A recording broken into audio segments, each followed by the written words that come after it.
Assalamualaikum dear viewer and student. A warm welcome to you people. I hope you're enjoying your good health. Today's topic is a series of part of speech. In this part of speech, we are going to discuss some more words that will broaden your mental horizons. In this regard, because that you will understand that what is the grammatical profile of this word and how can we use this in different structures. तो आज हमारा topic वही है जो कि उसी सिलसिले की एक कड़ी है। और आज हम हमारा पहला वर्ड जो है वो है मोर। मोर जो है एक काउंटेबल नाउन है। और एक काउंटेबल नाउन जैसे कि हम कि जिन नाउन को हम गिन सकते हैं तो इसके लिए हम मोर यूज़ करते हैं कि मोर। और इसका जो है जैसे कि हम कहेंगे मैनी, मोर और मोस्ट, मैनी, मोर और मोस्ट। और इसके अलावा इसी तरह जैसे कि हम ये मच का है, ठीक है, जैसे कि मच के लिए हम इसको यूज़ करते हैं तो मच अलग है, इसको हम बाद में डिस्कस करेंगे। सबसे पहले जो हम डिस्कस करने जा रहे हैं वो मोर है। तो मोर एक काउंटेबल नाउन है और इसका जो है फैला वाला फॉर्म जो है मैनी और मोर और मोस्ट। ये इसको हम एज एडवर्ब के तौर पर भी यूज़ कर सकते हैं और एडजेक्टिव के तौर पर भी यूज़ कर सकते हैं। और ये हम उन नाउन्स के लिए यूज़ करते हैं जो नाउन गिन सकने वाले हैं, जिसको हम गिन सकते हैं, काउंटेबल नाउन हो, राइट। इसका हम जब पहले इस्तेमाल करते हैं एज एडजेक्टिव के तौर पर, जब हम इसका इस्तेमाल करते हैं तो एडजेक्टिव के तौर पर हम इसको इसी तरह इस्तेमाल करेंगे। For example, we need more men for work, यानी हमें काम के लिए और भी बंदे, यानी ज़्यादा बंदे चाहिए। इसका यहाँ पे मतलब जो है मोर, और ये जिसको मॉडिफाई कर रहा है वो नाउन है तो ये एडजेक्टिव के तौर पे यूज़ हुआ। और इसका मतलब वो यहाँ पे ज़्यादा, यानी ज़्यादा लोग जो है हमें दरकार है, ज़्यादा। तो यहाँ मोर के सेंस में यूज़ हुआ और मोर यहाँ पे जो गिनने वाले हैं काउंटेबल नाउन के तौर पे यूज़ होता है। और अगर इसको हम एडवर्ब के तौर पे यूज़ करते हैं तो फिर एडवर्ब के तौर पर इसी तरह होगा। For example, she more closely resemble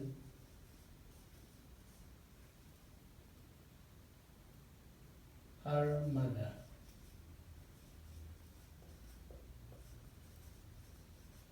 यानी वो बिल्कुल अपनी माँ की तरह जो है वो देखती है, बिल्कुल क्लोजली रिलेटेड जो है वो अपनी माँ की तरह सेम टू सेम हूबहू है। तो यहाँ पे ये यूज हुआ है मोर, और ये क्लोजली जो है एक एडवर्ब है, राइट। और ये मोर जो है एक एडवर्ब दूसरे एडवर्ब को जो है क्या मॉडिफाई कर रहा है। और एक्चुअली एक एडवर्ब को एक वर्ब को और एक एडजेक्टिव को जो है वो मॉडिफाई करता है। एज अ वर्ब को हम जैसे कि रिजेंबल है, तो ये दोनों जब इकट्ठे हो जाए तो इस रिजेंबल की बात हो रही है कि ये रिजेंबल की बिल्कुल वो अपनी माँ जैसी है या माँ की तरह हूबहू है। अगर इसको हम नाउन के तौर पे यूज़ करते हैं मिसाल के तौर पे, तो फिर हम कहेंगे कि फॉर एग्जांपल अगर हम कहेंगे कि add a little more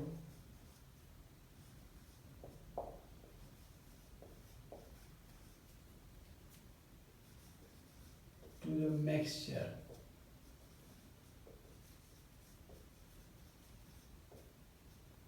a little more to the mixture. तो यहाँ पे अगर हम कहेंगे कि यहाँ पे मोर जो है यूज हुआ है नाउन के तौर पे, अभी इसका सिर्फ ज्यादा मतलब है ज्यादा। और अ लिटिल जो है जैसे कि हम इसको एडजेक्टिव के तौर पर और एडवर्ब के तौर पर भी यूज कर सकते हैं। इसको हम पहले डिस्कस भी कर चुके हैं लिटिल को। लेकिन अ लिटिल जो है अ लिटिल, तो ये एक जिसको हम कहते हैं कि पॉजिटिव सेंस में आता है। और पॉजिटिव सेंस का मतलब कि ये हम ऐसी चीज़ के लिए जो है यूज़ करते हैं जिसको हम गिन नहीं सकते, अ लिटिल, जिसको यानी अनकाउंटेबल नाउन के लिए हम इसको यूज़ करते हैं अ लिटिल। अ लिटिल का मतलब, जिसका मतलब यानी मिसाल के तौर के जो भी है, यानी थोड़ा बहुत जो कुछ है वो, यानी थोड़ा बहुत जो भी मामूली सा, अक्सर हम कहते हैं little knowledge is a dangerous thing, यानी जो कम नॉलेज हो, इसका मतलब है कि कम, थोड़ा सा, इसका मतलब कम, थोड़ा सा, लेकिन अनकाउंटेबल नाउन के लिए हम इसको यूज करते हैं, जिस चीज को हम गिन नहीं सकते। जैसे कि मिसाल के तौर पे हम कहते हैं कि मसलन दूध के लिए, वाटर के लिए, लिक्विड चीज़ के लिए जो है, जिन चीज़ को हम जो है गिन नहीं सकते, उनके लिए हम अ लिटिल का इस्तेमाल करते हो। अ लिटिल का इस्तेमाल जो है पॉजिटिव सेंस में होता है। एक जैसे कि आपके साथ थोड़ा शेयर करूं, फॉर एग्जांपल अगर हम कहें कि एक होता है लिटिल, एक होता है लिटिल और एक होता है फ्यू, और दूसरा होता है अ लिटिल और दूसरा होता है अ फ्यू, और इसी तरह तीसरा होता है द लिटिल और तो होते है द फ्यू। यानी ये तीनों जो है एक जैसे है। मिसाल के तौर पर ये वाला जो है हम अनकाउंटेबल नाउन के लिए यूज करते हैं, अनकाउंटेबल नाउन के लिए, और ये वाला जो है हम काउंटेबल नाउन के लिए यूज करते हैं। तो लिटिल का मतलब यही होता है कि बिल्कुल नेगेटिव सेंस में मीनिंग देते हैं कि बिल्कुल न होने के बराबर, बिल्कुल नेगेटिव सेंस में इसकी मीनिंग जाती है। और अ लिटिल का मतलब थोड़ा सा, यानी वो न होने के बराबर, ये जो है थोड़ा सा, लेकिन ये पॉजिटिव सेंस में आता है। जैसे कि ये न होने के बराबर अनकाउंटेबल नाउन के लिए हम यूज करते हैं, तो ये जो है न होने के बराबर काउंटेबल नाउन के, इसका मतलब कि न होने के बराबर। जैसे मिसाल के तौर पर दूध है, यार दूध बहुत, यानी न होने के बराबर है, तो दूध के लिए। अगर हम कहें कि पैसे है न होने के बराबर, तो फ्यू, यानी फ्यू जिस चीज को हम काउंट कर सकते हैं। तो इसी तरीके से मिसाल के तौर पर इसका सेंस पॉजिटिव में जाता है, और ये जो है इसका मतलब कि थोड़ा सा, बिल्कुल थोड़ा सा, और इसका सेंस जो है पॉजिटिव में आता है, थोड़ा सा। तो यहाँ इसी तरह जो है अ फ्यू का मतलब भी है थोड़ा सा, यानी थोड़ा सा काउंटेबल नाउन के लिए, और यहाँ अ लिटिल जो है अनकाउंटेबल नाउन के लिए। नेक्स्ट इस तरह जो है द लिटिल जो है, तो द लिटिल जो है जो जिसको हम कहते हैं कि द रिमेनिंग लिफ्ट, जो कुछ बकाया है या जो कुछ रह चुका है, बस वही। तो इसको हम यूज करते हैं उस चीज के लिए जो कि अनकाउंटेबल हो, और द सेम इसी तरह हम द फ्यू यूज करते हैं उस चीज के लिए जो कि काउंटेबल हो, यानी थोड़ा सा जो कुछ रह चुका है, जो रहा गया है थोड़ा सा, तो इसका सेंस भी पॉजिटिव में आता है। और द फ्यू जो है अनकाउंटेबल के, काउंटेबल के लिए हम यूज करते हैं, तो इसका मतलब भी है जो कुछ रह चुका है, जो कुछ बकाया है या जो कुछ बकिया है वगैरह वगैरह, जो चीज रह चुका है। तो काउंटेबल में ये यूज करते हैं द फ्यू, और अनकाउंटेबल में यूज करते हैं the little, the little use करते हैं। तो इसका मतलब दोनों के एक जैसे, लेकिन एक काउंटेबल नाउन के लिए और दूसरा अनकाउंटेबल नाउन के लिए। इसी तरह ये सारे के सारे अनकाउंटेबल के नाउन के लिए और इसी तरह ये सारे के सारे काउंटेबल नाउन के लिए, दोनों के मीनिंग सेम होते हैं, लेकिन एक कैटेगरी जो है वो यूज होती है काउंटेबल नाउन के लिए। ये पहली वाली जो है अनकाउंटेबल नाउन के लिए, और ये दूसरी वाली जो है काउंटेबल नाउन के लिए। अगर हम कहें कि दूध चाहिए, तो लिटिल दूध, अ लिटिल दूध, द लिटिल दूध, ठीक है, या इसके में a little milk, the little milk, little milk. या हम कहते हैं for example few person, a few person, the few person, the few person जो थोड़ा बहुत कुछ है, फ्यू पर्सन जो थोड़ा, यानी द फ्यू पर्सन वही होते हैं जो कुछ बकिया रह चुका है, द रिमेनिंग लेफ्ट। और अ फ्यू जो है थोड़ा बहुत, और फ्यू जो है बिल्कुल न होने के बराबर। तो ये दोनों ऊपर है, न होने के बराबर, और ये भी न होने के बराबर, ये भी थोड़ा और ये भी थोड़ा, ये भी जो बकाया रह चुका है और ये भी जो बकाया रह चुका है, एक नाउन के लिए और एक काउंटेबल नाउन के लिए और एक अनकाउंटेबल नाउन के लिए, राइट। तो यहाँ पे हम बात कर रहे थे उसकी।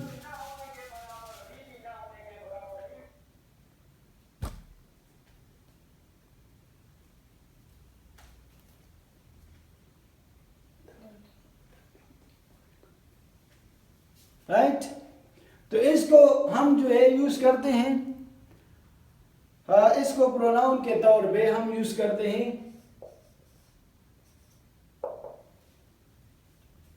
इसको जब हम प्रोनाउन के तौर पे यूज करते हैं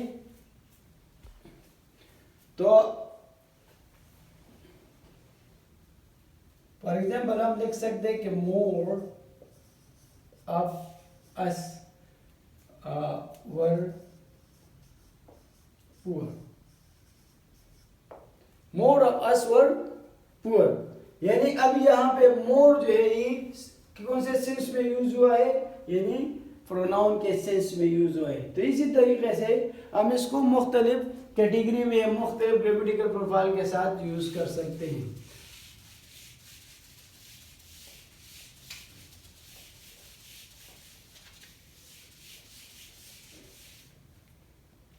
नेक्स्ट वर्ड जो है वो है हमारा, जैसे कि हमने पहले किया कि मोर, अभी है मच की बात हो रही है।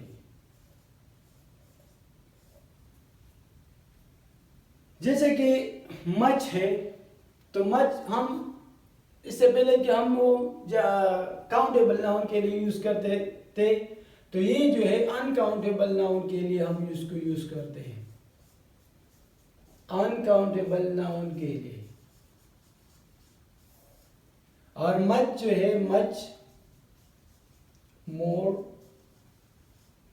और मोस्ट, तो इसको हम मुख्तलिफ ग्रामेटिकल प्रोफाइल के साथ डिफरेंट स्ट्रक्चर में इसको यूज कर सकते हैं। जैसे, और इसका मतलब ये होता है टू अ ग्रेट एक्सटेंट और टू अ ग्रेट डिग्री, इसके सेंस में हम इसको यूज करें। मच जैसे कि हम कहें कि थोड़ा ज्यादा, ज्यादा और फिर इससे ज्यादा और फिर उससे ज्यादा, तो ये हम जैसे कि हमने कहा कि अनकाउंटेबल चीज के लिए यूज करते हैं, अनकाउंटेबल नाउन जिसको हम नहीं गिन सकते। जैसे कि हम दोबारा लिक्विड और गैस इन चीज़ों की तरफ आते हैं तो इन चीज़ों को हम नहीं गिन सकते। या इसके अलावा जो है चीनी है, शुगर है, मिल्क है वगैरह, ये जितनी भी चीज़ें इसको हम नहीं गिन सकते, तो इसके लिए हम फिर जो है यूज़ करते हैं मच। तो अगर मच को हम मिसाल के तौर पर हम एडवर्ब के तौर पर यूज़ करें, एडवर्ब के तौर पर अगर हम इसको यूज करें तो हम कहेंगे कि for example they both talked too much. अभी हमने इसको एडवर्ब के तौर पर यूज किया और ये जो है एक्चुअली वर्ब को मॉडिफाई कर रहे हैं, और ये भी जो है ये भी एक एडवर्ब है, टू मच एक एडवर्ब है, वर्ब को और फिर ये दोनों इकट्ठे होके वर्ब को जो मॉडिफाई करते हैं। तो they both talk too much, इसको हमने जो है एक एडवर्ब के तौर पर यूज किया मच को। मच किस चीज की वजाहत कर रहे हैं, एक्चुअली ये वजाहत कर रहा है वर्ब की, तो इसको हमने एडवर्ब के तौर पर यूज किया। अगर इसको हम प्रोनाउन के तौर पे यूज करते हैं, प्रोनाउन के, तो फिर हम ये फॉर एग्जांपल के much of it is true. तो अभी मच जो है एक प्रोनाउन के तौर पे यूज है, much of it is true, यानी इसमें से जो है ज्यादा या मच तो क्या है, वो सही है, वो सच है, ट्रू है। Much of it is true. अगर इसको हम एडजेक्टिव के तौर पे यूज करते हैं तो फिर हम इसको एडजेक्टिव के फॉर एग्जांपल देयर इज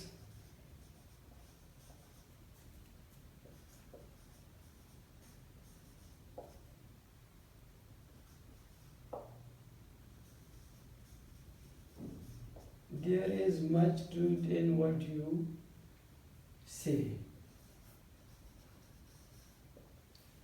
तो यहाँ पे जो है हमने इसको यूज किया एडजेक्टिव के तौर पर, और इसकी चीज की वजाहत करें ट्रूथ की, और ट्रूथ क्या होता है, सच होता है। तो ये एक नाउन है, ट्रूथ एक नाउन है, और ये जो है ये एक एडजेक्टिव है। तो यहाँ पे एडजेक्टिव की तरह ये यूज हुआ है और एडजेक्टिव की तरह काम करता है। Next word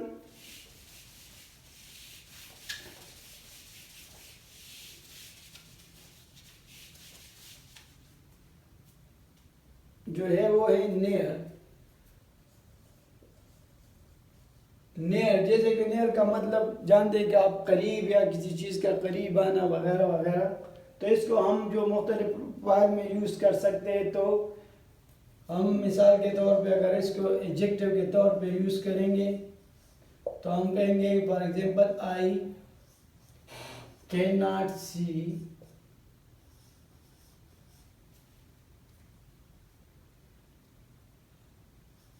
near object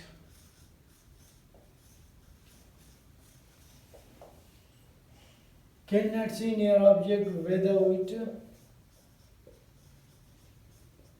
my glasses, यानी ऐनक के बगैर जो है उसको नज़दीक की चीज़ें जो है वो साफ नज़र नहीं आ रही है। तो यहाँ पे near जो यूज़ हुआ है एक एडजेक्टिव की तौर, और ऑब्जेक्ट जो है ये नाउन है और ये एडजेक्टिव है। तो यहाँ पे एडजेक्टिव के तौर पे ये यूज़ हुआ है। अगर इसको हम एडवर्ब के तौर पे यूज़ करते हैं तो फिर एडवर्ब के तौर पे जो है वो होगा, अगर मैं कहूँ फॉर एग्जांपल आई जम्प्ड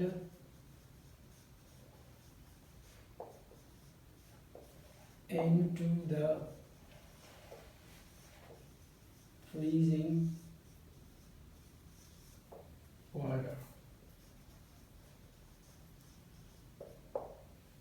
तो यहाँ पे जो है सॉरी यहाँ पे हमने टू द नियर, तो यहाँ पे जो है ये नियर जो है एक एडवर्ब के तौर पर यूज हुआ, और फिर ये जो है फ्रीजिंग और वाटर ये इस एडजेक्टिव फ्रेज की जो है वो वजाहत कर रहे हैं, नियर द फ्रीजिंग वाटर, यानी ये एक एडवर्ब के तौर पर, ये एडवर्ब जो है इस एडजेक्टिव को जो है वो मॉडिफाई कर रहा है। तो हमने इसको यूज़ किया एडवर्ब के तौर पे। अगर इसको हम मिसाल के तौर पे एक प्रीपोजिशन के तौर पे यूज़ करते हैं, प्रीपोजिशन, तो फिर ये होगा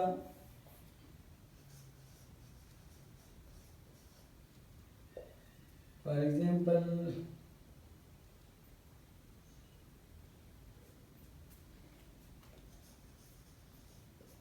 the project is near completion, the project is near completion।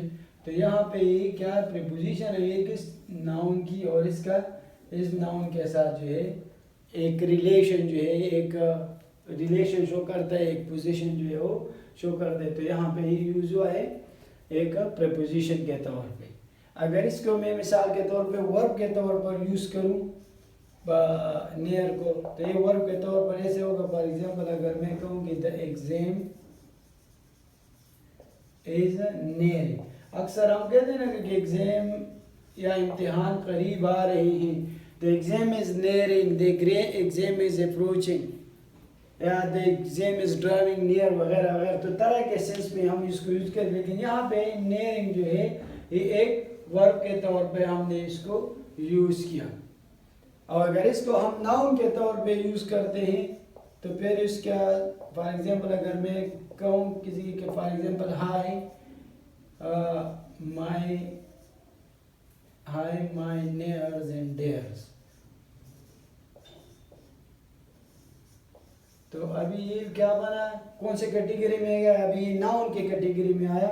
और नियर्स, नियर जिसको जो हम प्लूरल बना सकते हैं, तो इसको इसके साथ हमने एस लगाया, नियर जो अजीज़ व अकारब के लिए हम इसको यूज़ करें, नियर एंड डेयर, अजीज़ व अकारब वगैरह वगैरह। तो यहाँ पे ये यूज़ हुआ है, ये 1 2 3 4 और 5 कैटेगरी में नियर यूज़ है, एडजेक्टिव के तौर पे, एडवर्ब के तौर पे वगैरह वगैरह, प्रीपोजिशन के, नाउन के, और हर जगह पे जो है अपनी मीनिंग को जो है वो बदलता रहता है। अभी जो हम आपके साथ शेयर करते हैं वो वर्ड है फॉर एग्जांपल नीड। तो नीड जो है ये ऑक्सिलरी वर्ब भी है, इसका फॉर एग्जांपल नीड और नीडेड और नीडेड, इसका मतलब है ज़रूरत होना, और ये एक्सिलरी एक ऐसा वर्ब है कि एक्सिलरी वर्ब का काम भी करते हैं और साथ साथ जो है एक मेन वर्ब का काम भी करते हैं। मिसाल के तौर पर अगर इसको मैं एक वर्ब के तौर पे यूज करूं, अगर तो मैं कहूँ कि for example I need more money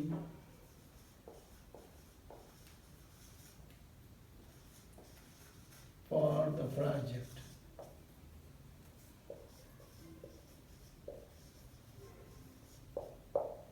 यहाँ पे जो है ये यूज हुआ है एक मेन वर्ब के तौर पे यूज हुआ है आई नीड।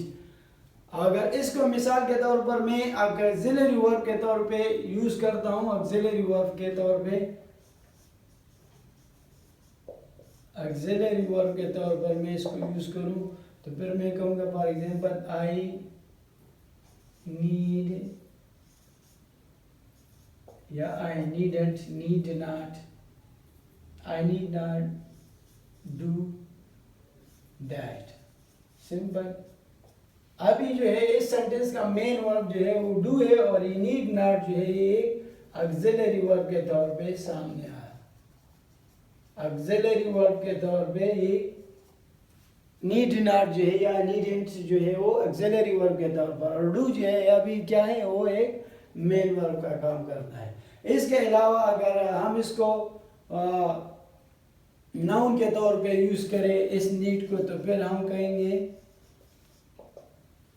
कि फॉर एग्जांपल माई नीड्स, अभी नीड्स के साथ इस लगे ज़रूरियात बन गए, माई नीड्स आर मोर, यानी मेरी ज़रूरियात जो है वो ज़्यादा है। माई नीड्स आर मोर, मेरे ज़रूरियात ज़्यादा है। तो अभी यहाँ पे नीड्स जो है ये जमा के सेंस में जो है, प्लूरल के सेंस में जो है अभी यूज हुआ है। तो अभी इसका मतलब है नीड्स और इसके साथ हमने लगाया एस, तो ये बन गया नाउन, क्योंकि नाउन को जो है इस कैटेगरी में हमने नीड को नाउन के कैटेगरी में हमने इसको यूज किया। माई नीड्स आर मोर, यानी मेरी ज़रूरियात जो है वो ज़्यादा है। नेक्स्ट वर्ड जो है वो हम शेयर करते हैं, वो है फॉर एग्जांपल नीदर। नीदर जैसे कि ज़्यादा लोग इसको नाइदर भी बोलते हैं, नीदर। इसका मतलब नीदर का मतलब होता है कि नट ऑफ द टू, यानी इन दोनों में से कोई भी नहीं। नीदर का मतलब यही होता है। जब ये नीदर जो है ये कंजंक्शन के तौर पर हम इसको यूज़ करते हैं तो फिर इसके साथ हम नार भी लगाते हैं। और ये भी ज़रूरी नहीं कि नीदर के बाद हमेशा जो है वो नार आए, नीदर के बाद नाट भी आ सकता है, नीदर भी आ सकता है। नीदर के साथ जो कंपाउंड कंजंक्शन में होते हैं तो ज़रूरी नहीं कि हर जगह पे नार आ जाए, नार भी आता है और इसके साथ साथ नाट भी आ सकता है। ये पॉइंट भी माइंड में रख कि इसके साथ साथ जो है वो नाट भी आ सकता है। तो यहाँ पे हम इसको यूज़ करते हैं, मिसाल के तौर पे हम इसको एक एडजेक्टिव के तौर पे यूज़ करें तो हम सेंटेंस लिखेंगे फॉर एग्जांपल कि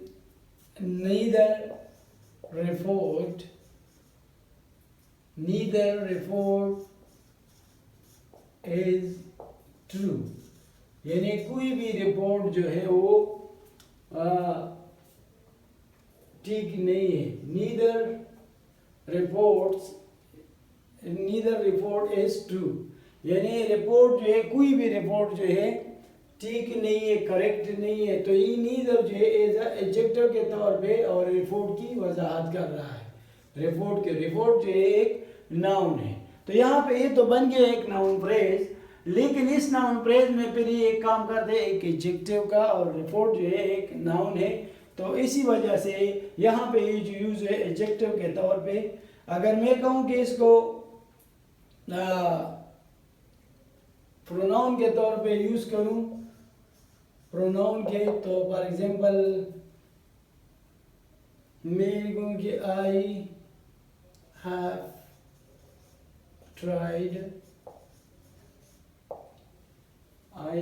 tried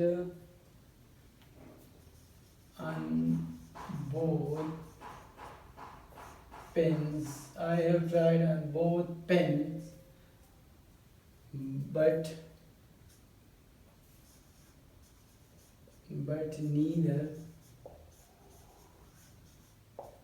neither write properly. अभी यहाँ पे जो है नीदर जो है ये यूज हुआ प्रोनाउन के तौर पे, नीदर जो है वो यूज हुआ क्योंकि नीदर राइट्स प्रॉपरली, ये प्रोनाउन आ गया, ये वर्ब आ गया, और ये जो है फिर वर्ब है जो कि इसकी वजाहत कर रहा है, जो इस राइट्स की वजाहत कर रहा है, जो नीदर राइट्स प्रॉपरली। और इससे पहले कि ये दोनों पेन्स की जो है वो वजाहत करे कि दोनों पेन जो है इसमें कोई भी जो है कोई भी में से जो है काम सही तरीके से वो नहीं करता है। अगर इसको हम एक और प्रोनाउन के तौर पर भी यूज़ कर सकते हैं, जैसे कि एक सेंटेंस होगा कि neither of them speak well. अभी भी जो है यहाँ पे एक प्रोनाउन के तौर पे सामने आया है, प्रोनाउन के तौर पर यूज है नीदर ऑफ देम, इनमें से कोई भी जो है वो सही नहीं बोलता है। तो ये हमने एक प्रोनाउन के तौर पर, और इसका काम जो है कंजंक्शंस के तौर पे, जिसको हम कंफर्म कंजंक्शन भी कहते हैं। जैसे कि अगर मैं कहूँ कि neither you nor I, neither you nor I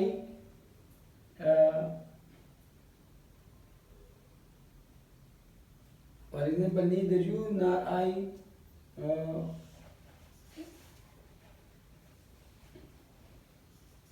was present। तो यहाँ पे जो है ये एक या फॉर एग्जाम्पल अगर मैं कहूँ कि इसके कि neither you nor I right it, तो यहाँ पे जो है ये यूज हुआ है कंजंक्शंस के, और ये आ गया कंपाउंड कंजंक्शन। तो ये एक वजाहत करे कि यू की और एक जो है आई की, लेकिन ये दोनों जो है एक कंजंक्शन, यानी दो वर्ड्स को या दो प्रोनाउन को जो आई और यू को जो है मिला रहे हैं, दोनों का जोड़ने का काम कर रहे हैं। तो यहाँ पे ये काम कर रहे हैं एक कंजंक्शंस के। तो यहाँ पे जो नीदर का इस्तेमाल, तो नीदर में जो है नीदर के साथ ज़्यादातर मोस्टली जो है इसके साथ जो है नार आता है, लेकिन ये भी ज़रूरी नहीं कि हर जगह इसके बाद जो है नार आ जाए, कभी कभार इसके बाद नाट भी आ सकता है। और ग्रामेटिकल पॉइंट ऑफ व्यू से जो है वो हम इसकी प्लेसेस जो है, इसकी जो प्लेसमेंट है उसको हमें पहचानना है कि किस कैटेगरी में ये वर्ड जो है वो यहाँ पे यूज़ हुआ है, और आया इस कैटेगरी में इसकी मीनिंग, इसका सेंस क्या बनता है। तो ये जो है एक इसी तरह चंद सीरीज़ और भी रह चुके हैं, इंशाल्लाह वो भी मैं आपके साथ करूँगा। ये पार्ट ऑफ स्पीच है, फिर इसके ऊपर इंशाल्लाह हम और भी चीज़ें करेंगे। तो मज़ीद जो है मोर प्रैक्टिस से ये चीज़ें जो आपके लिए बहुत ज़्यादा आसान हो जाएगी। उम्मीद करता हूँ ये वीडियो आपको बहुत पसंद आई होगी। Thank you.